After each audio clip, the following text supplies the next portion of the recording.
Welcome. In front of me is a OnePlus Nord CE2, and today I will show you how you can insert your SIM card and SD card into this phone. Now for this you will need a SIM ejectable, as I have one right over here.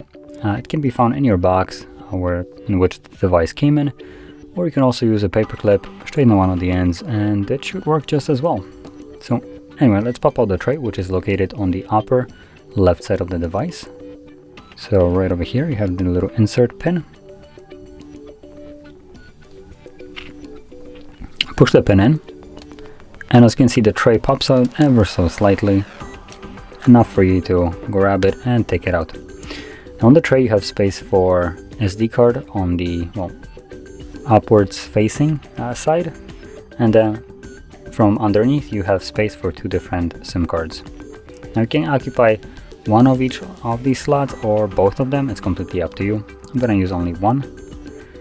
So there we go, that's how we place the card, with the chip side up.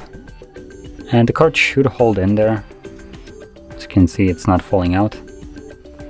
And let's also place our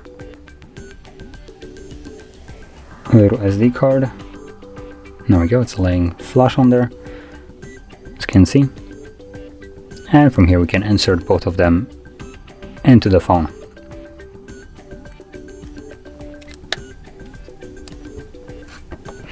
Right away when you insert the card into your phone, meaning SIM card, if you have some kind of pin, you will need to confirm it.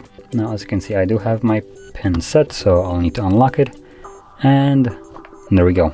So that's the SIM card working. Let's quickly look for our SD card as well.